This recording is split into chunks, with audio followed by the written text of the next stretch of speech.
Muy buenos días, mi nombre es Erika Zapata, periodista y otra campesina como ustedes. Gracias por estar pendientes de nuestro contenido cada mañana. Bienvenidos a la finca de hoy. En esta ocasión los saludo desde este predio tan bonito que se llama El Recuerdo, en el municipio de Jericó, suroeste del departamento de Antioquia. Se dedican sobre todo a la explotación de peces, también tienen cultivos de café, de aguacate, para consumo familiar, para la venta, incluso para la exportación. Y miren, qué bosque tan bonito, aquí son amigables con el medio ambiente, también tienen animales porque rescatan animales, es todo un grupo familiar. Bienvenidos al capítulo de hoy.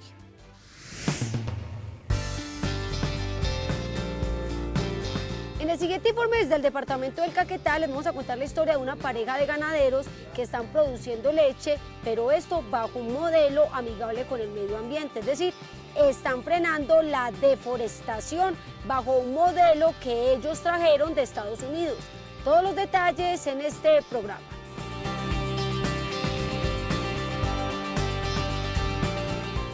Para un apicultor es muy importante llevar todo un seguimiento de sus colmenas. En el siguiente informe les vamos a contar la historia de una productora que con códigos QR está actualizada sobre el estado de su explotación apícola. Todos los detalles en la finca de hoy.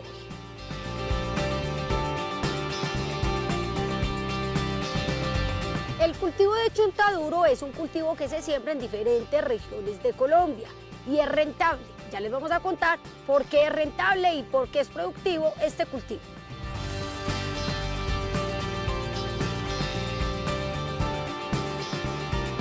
Información, experiencias e innovación.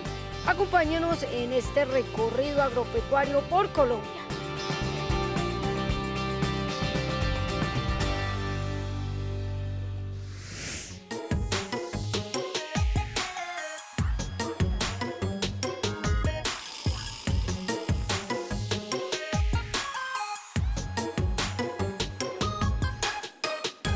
Ganaderos desde hace 20 años, cuando compraron 4 vacas mediante un préstamo, José Edison Arenas y su esposa Luz Marina Prieto están convencidos de la necesidad de mejorar diariamente las prácticas ganaderas para cuidar el medio ambiente. Recientemente se integraron al programa Amazonía Connect o Amazonía Conectada, iniciativa que desde los Estados Unidos busca desarrollar sistemas agropecuarios más sostenibles, es decir, que contribuyan con disminuir la deforestación y en consecuencia conservar los bosques como sumideros críticos o depósitos que absorben y capturan el carbono de la atmósfera, gas responsable del cambio climático.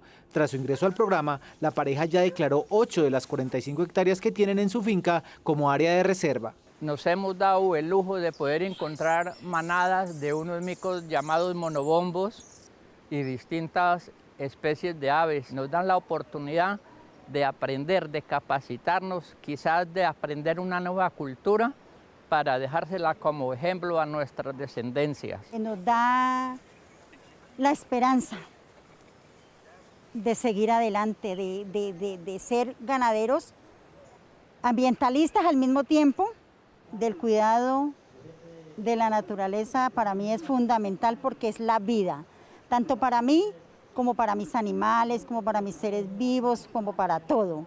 Porque si no hay naturaleza, no hay arbolitos sembrados, se acaba todo, el agua, el aire. La finca Los Guaduales, que hoy produce 70 litros diarios de leche mediante 20 vacas, está ubicada en el municipio de Milán, departamento del Caquetá. Sus propietarios recuerdan con nostalgia los paisajes que antes la circundaban. Y a las orillas de los ríos usted encontraba dantas, venados, y era como si usted estuviera mirando un pesebre. Hoy no hay sino barrancas, los ríos ya perdieron sus niveles. En la actualidad confían plenamente en la posibilidad de mitigar las consecuencias negativas dejadas por la deforestación y esperan solo tener que ver esos resultados catastróficos por televisión, como sucede desafortunadamente con muchas especies de fauna y flora que debido a la mano del hombre ya hoy ni existen. Si no lo miramos en vivo, lo vemos por televisión, las catástrofes que causan los inviernos, las precipitaciones indiscriminadas, cantidades de agua que se vienen, que arrasan con comida, con viviendas, con todo cuanto existe. Pasan las aguas y vienen los veranos y entonces son inclementes los veranos que se hacen y los incendios arrasan con las montañas. Lo que no daña al hombre lo daña la candela. Entonces la seguridad alimentaria de nosotros está, digamos, en riesgo. Los becerros machos que nacen en la finca son cebados y vendidos en canal, por lo que los propietarios aseguran estar produciendo también carne baja en carbono. Cada árbol que siembran o aparece en el predio cobra la máxima importancia dentro del sistema silvopastoril y así es administrado. Tenemos árboles nativos dentro de la casa que han nacido, otros que hemos sembrado. Por lo menos el abarco es un palo súper, el yopo es excelente, la melina, las acacias. Cada árbol es una máquina productora de oxígeno y cada árbol es una máquina captadora de CO2. Uno puede tener ganadería y no acabar con la arbolización, con el medio ambiente.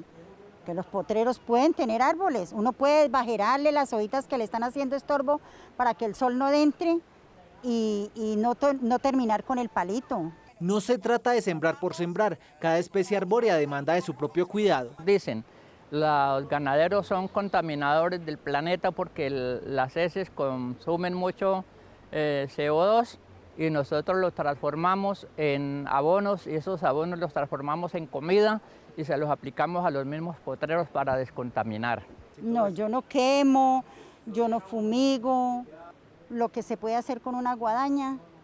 ¿Por qué? Porque hay mucha arbense, mucha plántula que el ganado le sirve como alimento. Al igual que otros 900 ganaderos del Caquetá y del Meta, la pareja Arenas Prieto participa de la primera escuela de ganadería baja en carbono de la zona, que busca además incrementar la productividad de las fincas. Y quitarnos ese peso que nos están atribuyendo a los ganaderos del calentamiento global, de que estamos deforestando, vamos a decirles a ellos, venga, vamos a trabajar esas áreas que ustedes de pronto son improductivas y sobre esas vamos a trabajar sin necesidad de tocar nuestros bosques. Nuestra estrategia es trabajar desde el mercado, creemos que los consumidores debemos ser cada día más conscientes para que tengamos productos que realmente jalonen esto. Que empecemos a exigir eso en las góndolas, porque de nada sirve que ellos hagan la tarea si nosotros como consumidores no hacemos la nuestra. Los ganaderos beneficiarios de Amazonía Conectada reciben asistencia técnica, pago por servicios ambientales y asesoría para el acceso a productos financieros.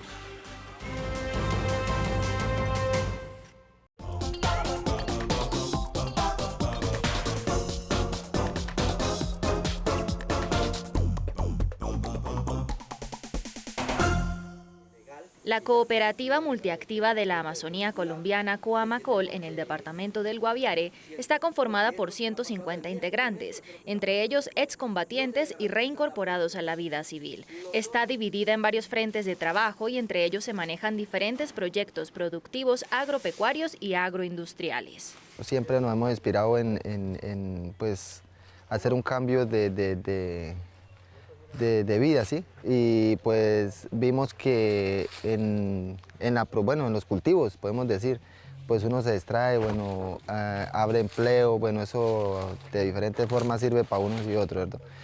Pero bueno, ahí hemos bregado, hemos luchado con lo poquito que hemos tenido, porque generalmente tener un cultivo a esta altura así se va a andar de mucha plata. Los recursos no han sido muchos y pues ahí vea, ahí está. Tenemos nosotros un centro de acopio. Este centro de acopio tiene una finalidad comunitaria.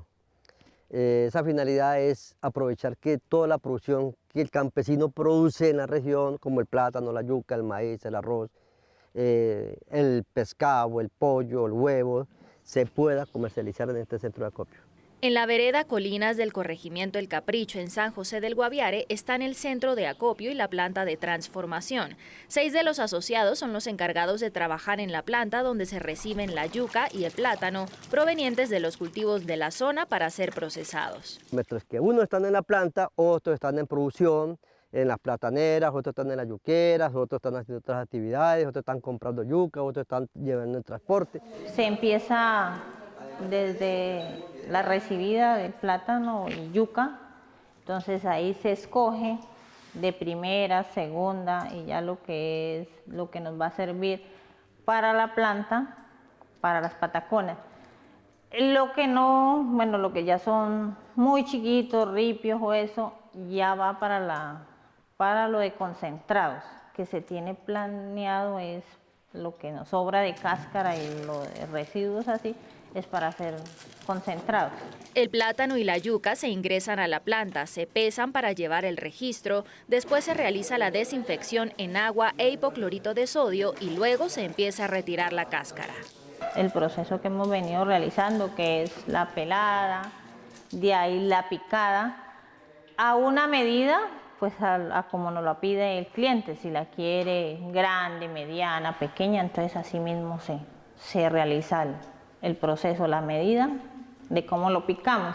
De la picada ya pasamos a las freidoras. En freidoras eléctricas y a gas se sumergen los plátanos un par de minutos, luego se pasan a la pataconera para pisarlos y después se vuelven a pesar para así poder realizar el empacado al vacío. La medida que nos pida el cliente.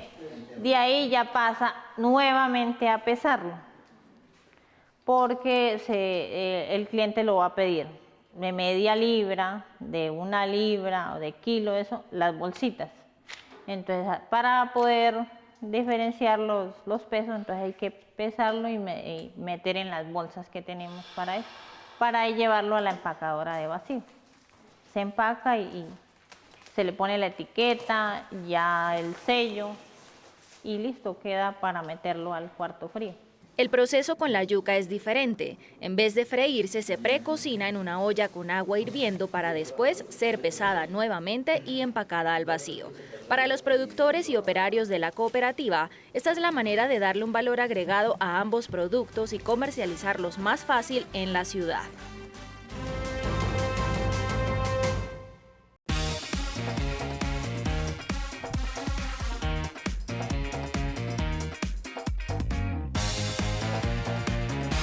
El trabajo de un apicultor es arduo. Esto debido a que se necesita constante atención a la información que una colmena pueda brindar, ya sea en la producción del polen o la miel, en la salud de las abejas o si necesita mejorar la alimentación. Ante esto, un grupo de rescatistas de abejas y productores de polen crearon un sistema a base de códigos QR, con el cual pueden monitorear desde sus teléfonos a todas las 144 colmenas que poseen. Necesitábamos una trazabilidad de nuestras colmenas, entonces necesitábamos algo en lo que nosotros pudiéramos seguir el proceso de cada una de ellas. Y así fue como mi padre fue el gran inventor de esto. Él fue el que lo innovó y lo aplicó a las colmenas. Ha sido una trazabilidad muy efectiva para nosotros porque nos ha ayudado a tener conocimiento de cada una de ellas y así saber cómo qué procedimiento debemos tener con cada una. Los códigos QR son imágenes especiales que al ser escaneadas por un teléfono, tablet o aparato electrónico que cuente con una cámara, permiten acceder a información sin necesidad de hacer una búsqueda. En particular, los que manejan en este apiario son enlaces directos a tablas de Excel, con las que actualizan manualmente la información de sus colmenas, para saber de dónde provienen, si tienen abeja cárnica o africanizada, aunque en su mayoría cuentan con cárnicas, la productividad y los momentos en que deben de recoger la producción. Hubo una colmena que rescatamos hace 8 meses, estaba en Suezca y esa colmena me llamó la atención en lo particular porque ya la habían quemado antes. Fue una colmena que rescatamos en una casa abandonada y la verdad llevaba como unos 2 años allá. Nosotros anotamos, como les dije, todo en los códigos QR, entonces ahí pudimos notar que al haber sido quemada ella estaba muy débil, pero aún así para tener 2 años tenía la fuerza necesaria para poder continuar. Pueden determinar qué procesos han de seguir con cada colmena gracias a estos códigos, ya que cada una tiene características, problemas y necesidades diferentes, como lo pueden ser exceso de zánganos, falta de productividad o incluso la sobremortalidad o falta de natalidad. Cada colmena tiene un código diferente, entonces cada colmena te brinda una información diferente, ya que cada colmena es un mundo diferente. En cada colmena nosotros ponemos, es decir, esta colmena necesita una nueva reina, esta colmena es sanganera, esta colmena tiene problemas de alimentación o algo así, entonces siempre escribimos todo lo que tenemos, o sea, todo lo que esa colmena necesita, lo ponemos ahí y eso nos ayuda. Tienen 2 tipos de códigos, los internos y los externos, es decir, aquellos que usan exclusivamente para medir a las colmenas y los otros que están en los envases de sus productos con el cual los clientes pueden ver sus redes y su historia. La trivia del campo. Conviértete en un experto con la finca de hoy. Pregunta: ¿cuál es la fruta más grande del mundo? A. Calabaza. B. Sandía. C. Jackfruit. Piénsalo bien y descubrirás la respuesta correcta.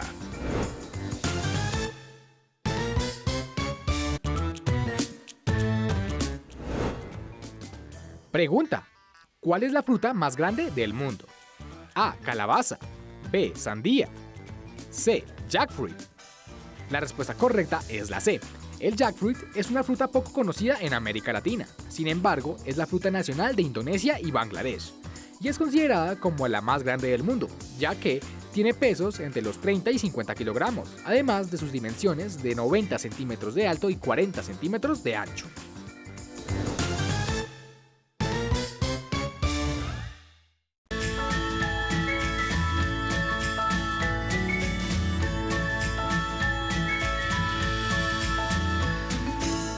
Recorriendo 14 kilómetros diarios entre su casa y el trabajo, Mireya Pérez se propuso desde hace 4 años producir las mejores semillas de verduras listas para trasplantar por parte de los horticultores de Cundinamarca. Las plantulitas que acá germinan bajo invernadero están listas para sembrar en su suelo definitivo en apenas un mes. En ese momento se producían como 2 millones de plántulas. Hoy en día producimos 10 millones de plántulas mensuales. Entregamos plántulas de excelente calidad, acá las cuidamos muy bien, les aplicamos todo lo que hay que aplicarles. A los 30, 32 días se les entrega a ellos allá en los cultivos, las cosechamos, las entregamos para que ellos las siembren y que ellos también pues las sigan cuidando como nosotros hicimos acá, en el invernadero.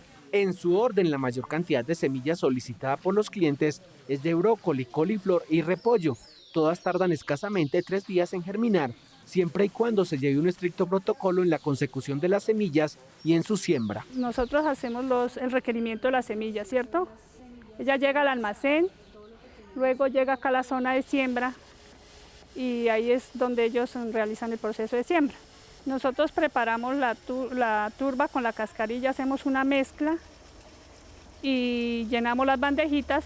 Utilizamos turba virgen, que ella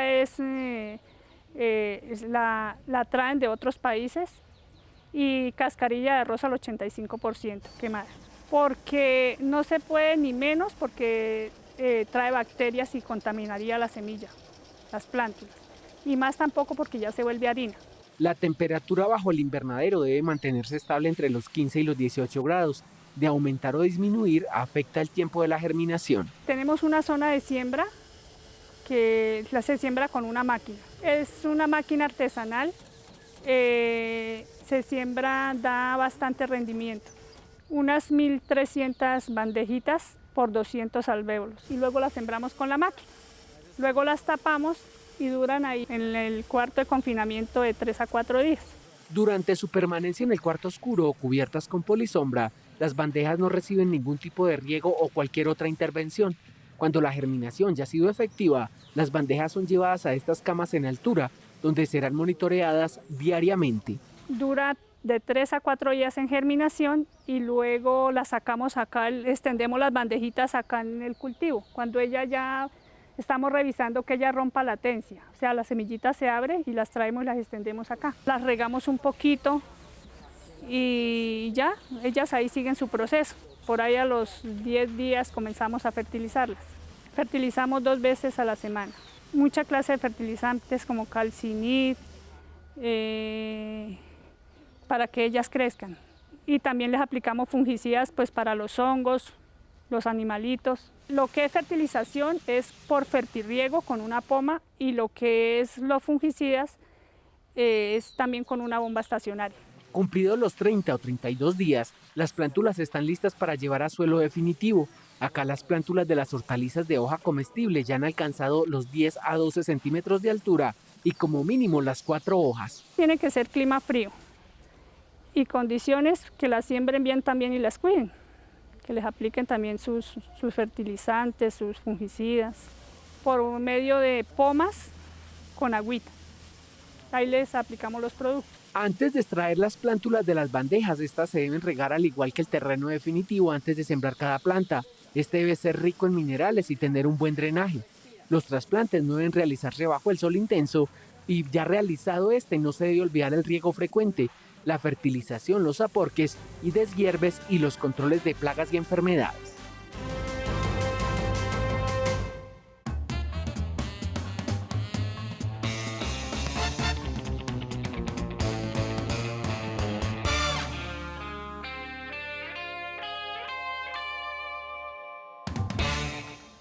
Cuando se habla de producción de chontaduro, muchos pensamos inmediatamente en el Cauca, Valle del Cauca o quizás Putumayo, pero el departamento del Guaviare ha demostrado ser un territorio resiliente en el que hace más de 20 años el chontaduro llegó para mejorar las vidas de muchas familias guaviarenses. La historia de este fruto se da a partir de la necesidad de que el territorio evolucionara. Todos estos territorios en algún momento fueron productores de coca. Hoy en su mayoría estamos cultivando chontaduro. Entonces obedeció el chontaduro a una necesidad por salir de los cultivos ilícitos y tener de qué vivir en el territorio. El departamento ha venido creando una identidad a partir de su productividad con los cultivos de chontaduro, tanto como para que allí naciera la Federación Nacional de Cultivadores de Chontaduro, FENACHO. Más de 700 familias en el departamento del Guaviare viven del chontaduro, son chontadureros. Desde la federación se ha estado impulsando la cultura del chontaduro dentro de nuestras familias. Cultura como ¿qué? Como el Festival de Chontaduro, las ferias, donde damos a conocer todos los productos transformados, esa variedad que se puede tener en cuanto al chontaduro. El tema de venderlo en fresco siempre va a ser elemental, porque de alguna manera eso también le da vida a que este tema siga creciendo. Pero entonces el 40% del fruto identificamos que se estaba quedando dentro del predio y no se estaba utilizando de manera eficiente. Hoy se proyecta que con el apoyo de la organización, que las familias empiecen a hacer un aprovechamiento más sustentable. Un recorrido agronómico predio a predio de la mano de 400 familias permitió hacer un diagnóstico departamental a nivel productivo, social y económico de los cultivos de chontaduro. En el 2022, la Gobernación del Guaviare declaró el chontaduro como cadena productiva del departamento. Está catalogada como la segunda línea productiva más importante del departamento del Guaviare después de la ganadería. La agrícola es la más importante.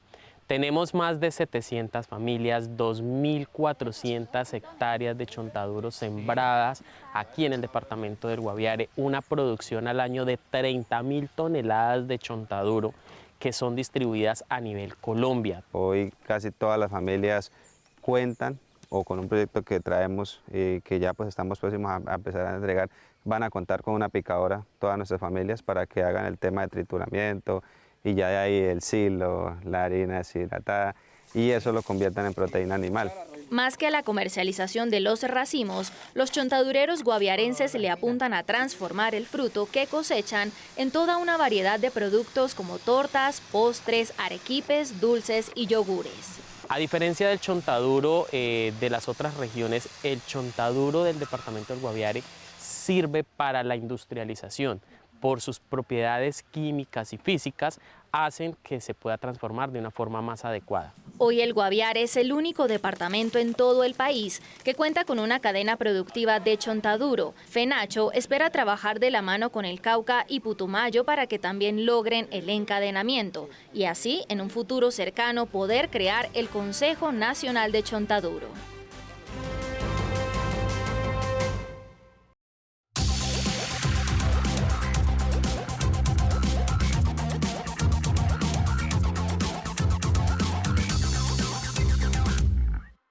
Acá en Meliabejas tienen un rendimiento semanal de aproximado 1 kilo de polen por colmena. Además cuentan con el aprobado de Negocios Verdes de la CAR y se encuentran participando frecuentemente en ferias en Chía. Nuestro proyecto se llama Meliabejas, está ubicado acá en Chía. Bueno, tenemos 4 apiarios, 2 acá en Chía, 1 acá en la vereda Yerbabuena y otro en la Valvanera, en esas 2 veredas en bosque. Procuramos que sea un espacio libre para las abejitas, sin cultivos ni nada del tema, que sean bosques para que las abejitas y todo lo que produzca sea sano y las abejitas no se mueran por agroquímicos. Este es un emprendimiento enfocado en la producción y comercialización del polen, el cual es un multivitamínico y energizante que puede ayudar a tratar diversas enfermedades como la anemia, la artritis o la artrosis, y que además las abejas lo producen todos los días. El polen es un producto producido por las abejas, ¿cierto? Cuando van a estas florecitas recogen el polvito, ellas los almacenan en las paticas. Para hacer una pepita de polen, más o menos una abeja tiene que ir en promedio entre 50 a 80 flores para hacer una pepita de polen. Ellas lo van recogiendo en sus paticas, ellas generan electricidad en sus paticas por medio de las alitas. Entonces hacen magnetismos con el polen y se pega y hace la pepita. Cuentan con 40 colmenas en este apiario, 144 en total con todos los demás. Cuando el clima es veraniego, logran producir de a 2 kilogramos de polen por cada una. Este es un momento de mayor producción. Pero si el clima es más frío o lluvioso, esta producción disminuye a 1 kilogramo por colmena. Aún así, puede variar gracias a las zonas y las floraciones que tengan. El polen siempre te va a producir polen, las abejas siempre van a producir polen, llueva o no llueva, ¿cierto? La ventaja es que cuando está el veranito, cuando empieza el verano, produce más polen. Y puedes poner una trampa, una colmena multipropósito. Para la recolección del polen usamos la trampa de polen o cazapolen. Hay varios tipos de trampa de polen, una del techo, otra de piso. Nosotros acá en la Pero tenemos de piso, ¿listo? En ellas las abejitas entran por la entradita, por una mini pequera, suben por unos huequitos estrechos donde cae el polen y el polen queda en una rejilla excluidora y ya lo recogemos. Ellos realizan la recolección del polen cada 3 días, para darle tiempo a las abejas de hacer su producción y además para evitar que el polen llegue a sufrir de moho y así dañarse al recoger humedad. Actualmente comercializan su polen a nivel nacional, gracias a tiendas naturistas, su página web y están intentando abrir puertas internacionales para exportar polen a Canadá y Estados Unidos.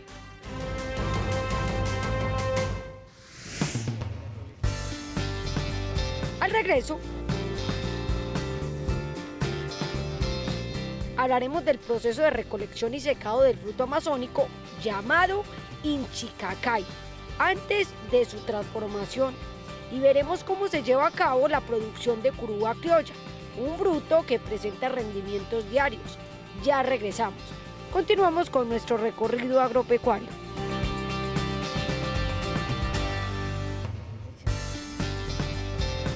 Ya les hablaremos sobre la cosecha y el secado del árbol cacay. Cómo se realiza todo este proceso, para qué sirve y dónde se está implementando. Los detalles en instantes.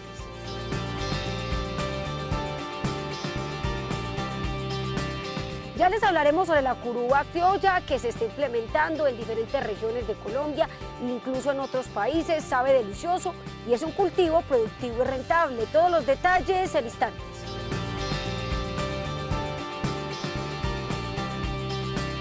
Ya les hablaremos sobre el proceso de inocuidad en los caprinos en los llanos orientales. La idea es reducir los índices de mortalidad. Continuamos con este recorrido agropecuario por Colombia.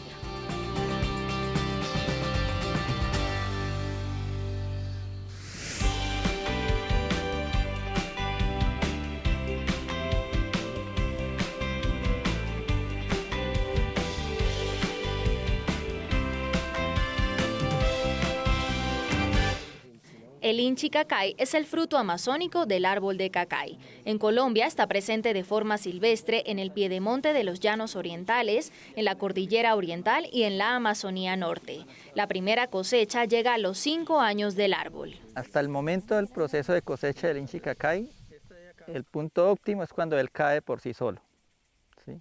Entonces debemos estar monitoreando los árboles a diario, y en entrada de lluvias, él empieza su cosecha en entrada de lluvias. Y dependiendo de la variación de la lluvia, pues va a variar la cosecha y dependiendo de la intensidad. Entonces, en entrada de lluvias hay que estar monitoreando los árboles todos los días porque la recolección se hace diaria.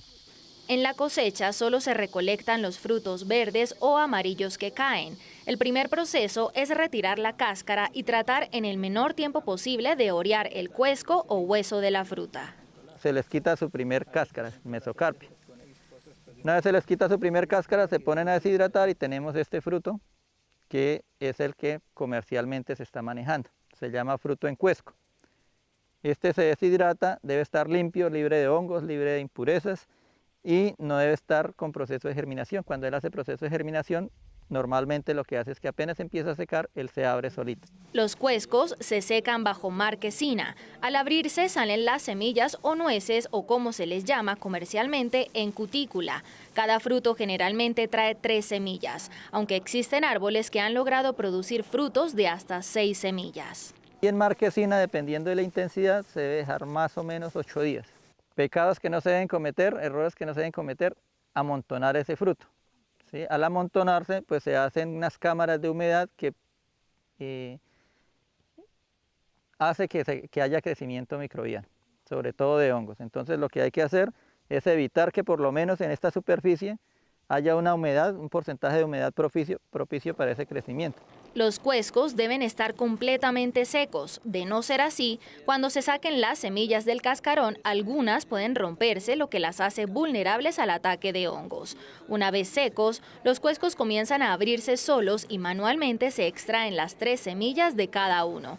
Luego se procede a estabilizar la humedad de la nuez. Cuando esté estabilizada ya la podemos estabilizar y ya podemos empezar a hacer unas nueces, empezar a hacer muchos otros productos, porque en el momento y es muy similar al caucho, es una semilla que en 8 o en 15 días ya ella pierde su vida útil, pero el proceso que estamos desarrollando es estabilizar esa semilla, cosa que puede durar 1 año o más, igual que un maní, igual que cualquiera de las otras nueces que comercialmente se encuentran.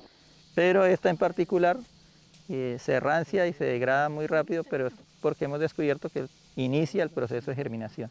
Lo más importante es evitar que inicie el proceso de germinación. Esto para garantizar que la nuez tenga buen sabor, color y óptima textura. De esa almendra se extrae aceite que sirve como materia prima para elaborar diferentes productos. El motivo por el cual el comercio está en aceite es porque deshidrato, obtengo semilla y de una vez prenso y obtengo mi aceite en el menor tiempo. Entonces no doy tiempo a que se rancie, no doy tiempo a que tenga todos esos procesos de degradación de la semilla. El inchicacay puede comercializarse en fruto verde, en cuesco seco y en almendra, existiendo una variabilidad en los precios de venta de cada uno.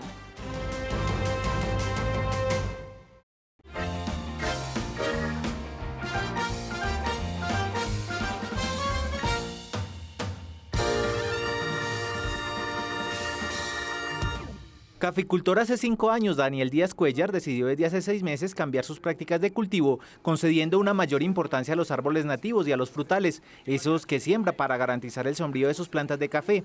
Así la finca El Tesoro, con 10 hectáreas de extensión, ubicada en el corregimiento Caraño de Florencia, Caquetá, tiene como meta plantar árboles que den sombra a distancia de 15 metros uno de otro y restaurar, por supuesto, la montaña primaria que arrasó en el pasado, obteniendo múltiples ventajas. Está conservando el medio ambiente, está haciendo captación de carbono y también pues hay sombrío para uno cuando está trabajando. No se sienten esos calores tan extensos. La Amazonía sabemos que es el pulmón del mundo. Y si nosotros nos encargamos de destruir la Amazonía, pues nos estamos destruyendo nosotros mismos. Daniel Díaz Cuellar es uno de los 1.200 caficultores que en los departamentos del Caquetá y el Meta se benefician de una alianza de diversas organizaciones que desde los Estados Unidos pretenden reducir la deforestación de la Amazonía y producir un café de calidad superior, sin deteriorar el medio ambiente al disminuir los gases que producen el calentamiento global. El mismo Daniel es testimonio claro de las implicaciones negativas sobre la productividad del café cuando se elimina el bosque nativo. Tumbar los árboles que rodeaban y sombreaban sus cafetales hizo que estos se redujeran a la mitad. 5.000 árboles de café fue lo que sembré. Pero como yo hice deforestación, tumbé montaña primaria, entonces eso le afecta el cultivo porque lo que se empieza a descomponerle el árbol y la raíz produce una enfermedad que se llama roselinia. Afecta un árbol, ese árbol se expande la raíz y afecta al otro y empieza a ir afectando los surcos y entonces se me murió prácticamente la mitad del cultivo. Cuando la persona tumba el bosque y siembra árboles se pueden presentar muchos problemas en las raíces, sobre todo de llagas. Como parte del programa Amazonía Conectada, Daniel ya estableció su propio germinador, tanto de plantas de café como de árboles que le ayuden a reducir las huellas de carbono que se producen diariamente en sus actividades agrícolas. El objetivo, según él, es que su finca emita en lo posible la menor cantidad de gases de efecto invernadero que contribuyen con el cambio climático. Le sacamos 6.000 chapolas. Ya están en bolsas, ya pasamos de germinador a vivero y ya por ahí aproximadamente en 2 meses estaríamos con un grupo de productores llevando a campo unos 1.000 árboles. Aquí la propuesta es que si un caficultor tiene en el Caquetá 26 hectáreas, de esas 1 hectárea en café o 2 hectáreas de café, la idea es que sea muy productivo en esas 1 o 2 hectáreas y no amplíe su zona de producción. A pesar de que tradicionalmente en el Caquetá la cosecha de café es una sola al año, nuestro entrevistado asegura que gracias al establecimiento de sombríos está cosechando granos semanalmente para venderlos, ya sea en pergamino seco o mojado. Uno para sembrar café no es necesariamente de ponerse a tumbar montaña, sino que utilizar ya los terrenos que tiene que ya han sido deforestados mucho más antes. En el proyecto, Daniel recibe asistencia técnica y asesoría para acceder al sector financiero que privilegia los recursos hacia esos agricultores que deciden incursionar en la producción baja en carbono. La sombra nos funciona muy bien para evitar que los suelos se erosionen. La sombra también nos funciona muy bien en las épocas de mucha sequía porque actúa como una sombrilla donde no hay tanto daño del café por broca o tanto daño del café por efecto del cambio climático. Otra práctica muy importante es el uso de coberturas vegetales que nos ayudan a fijar nitrógeno y a conservar los suelos. Se está trabajando con el cedro y árboles de hoja menuda, porque árboles de hoja grande, la hoja entonces cae y le cae encima del café, pero el cedro o árboles de hoja menuda ellos se asientan de una vez. Además de incrementar la captura de carbono en el suelo, evitando que ésta se vaya a la atmósfera, gracias a los árboles de sombra, los caficultores de esta zona del país están trabajando en mejorar otras prácticas como el beneficiado, el ahorro en la utilización de agua, el tratamiento de las aguas mieles y el procesamiento de residuos sólidos como el mucílago, que a su vez sirve para fabricar abono orgánico.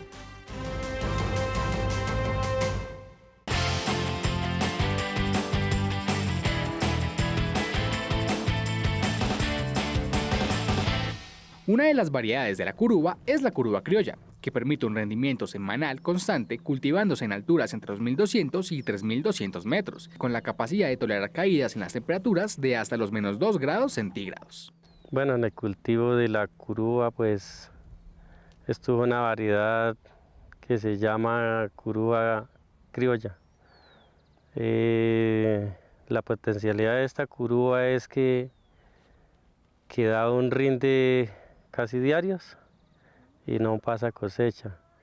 Ella se cultiva, se hace también la germinación por medio de la semilla de ella, se embolsa, se siembra, también se hace infección de suelos, se siembra, el trazado de ellas de 2 metros entre surco, de mata a mata entre 10 y 12 metros.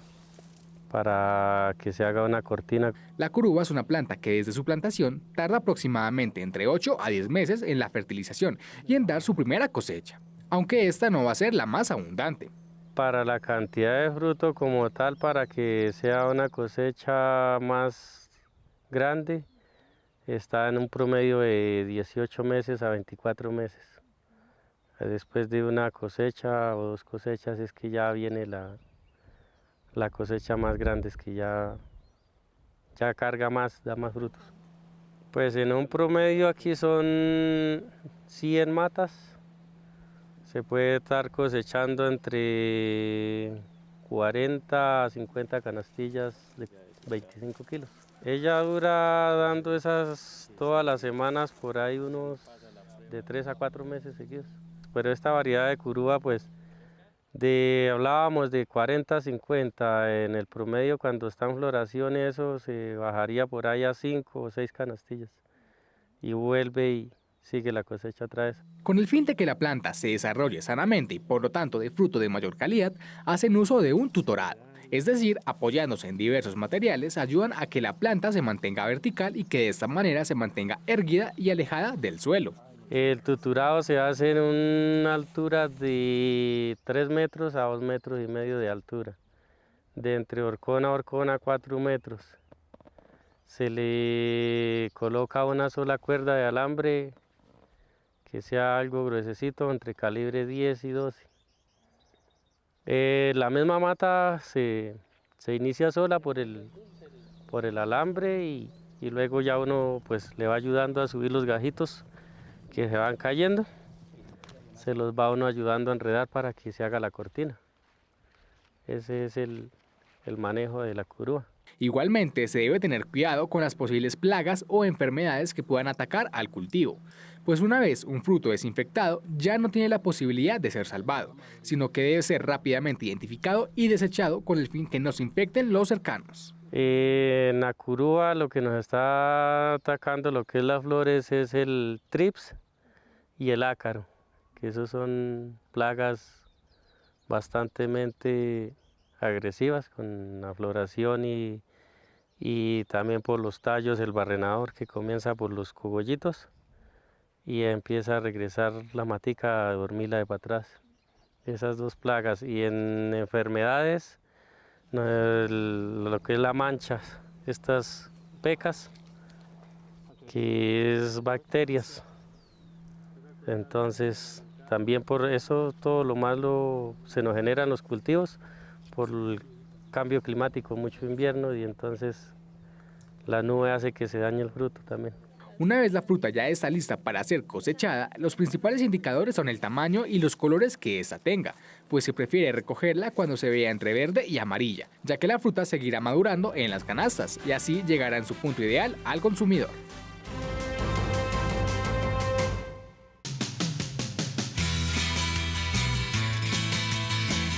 En la región de la Orinoquía colombiana, donde las altas temperaturas y la humedad son una constante, hay un aspecto crucial para tener en cuenta en el manejo sanitario de los caprinos, y es la presencia de parásitos gastrointestinales, que suelen atacar frecuentemente a los animales y de no prevenirse pueden causar mortalidad. Algunos cuidados esenciales para producción caprina son que las instalaciones estén elevadas, un poco elevadas. ¿Para qué? Para que el estiércol de los animales no pueda caer y se pueda retirar de forma más ágil, más fácil, y los animales en la noche cuando están en los establos no tengan ese contacto directo con el estiércol, que es donde están los parásitos también, ¿sí? Otro manejo importante que hay que tener en cuenta es el pastoreo, es decir, cuántos días dejamos los animales en los potreros, que va a depender de cuál es la oferta forrajera que tenemos. Los parásitos que pueden afectar el tracto digestivo de los animales se encuentran en la parte superior de los pastos que consumen. Los caprinos ingieren el parásito, este se reproduce en su intestino, aumenta la carga parasitaria, lo que hace que el animal pierda el apetito y baje su condición corporal, generándole anemia aguda. El principal parásito que tenemos acá en la región es el Monchus concortus, ¿sí? Y si no lo tratamos, entonces va a generar o puede generar la muerte. Para eso, cuidados en la rotación de potreros, limpieza, higiene de las instalaciones y aplicar un tratamiento cuando sea necesario. Una caprinocultura en la que los animales en su primera etapa de vida estén teniendo una ganancia de peso diaria de 100 gramos, con la presencia de parásitos gastrointestinales, ese número se puede ir a 0. Aquí en nuestra región de la Orinoquía, la principal época del año que nos afecta o que hay que tener más cuidado cuando hablamos de la parte sanitaria es el invierno, ¿sí? En el invierno la temperatura baja, el ciclo del parásito se aumenta en los pastos, esto hace que aumente la ingestión de parásitos por parte del animal y se generen mayores problemas. La principal herramienta que utilizan para determinar la presencia o no de los parásitos es el método FAMACHA, a través de la identificación del color de las mucosas oculares. Aquellos animales con una mucosa blanca están en estado anémico grave, mientras que una mucosa rosada indica que el animal está saludable. Hablando de categoría animal, tenemos que cuidar el destete, que es una etapa crítica también, que con ese cambio de alimentación, de leche a pasto a sólido, el animal es susceptible a los parásitos y nos puede llevar a la muerte. Y también las hembras gestantes, las hembras preñadas, tenemos que prestar atención para que no una anemia, unos parásitos muy frecuentes generen una pérdida de peso y puede afectar el feto y la prole. Los caprinos se mantienen en rebaños y al ingresar a los establos, los parásitos se propagan más fácilmente entre ellos. De no prevenirse haciendo un manejo sanitario estricto que incluya la rotación de potreros y la limpieza y desinfección diaria de las instalaciones, podrían atacar a un número importante de animales, causando pérdidas significativas a la producción. Y aunque para nosotros termine este capítulo, sabemos que para ustedes apenas inicia el día. Gracias por cultivar la tierra del país. Recuerden que las personas que están en otros países nos pueden ver a través de la señal de Caracol Internacional y ustedes a través de las redes sociales que aparecen en pantalla. Ustedes no solamente son los protagonistas de este programa, también del trabajo de la tierra del país. Mañana tenemos otra cita bien temprano, pero quien madruga, Dios le ayuda, y todos los días madrugamos para aprender del trabajo de nuestros campesinos. Hasta pronto.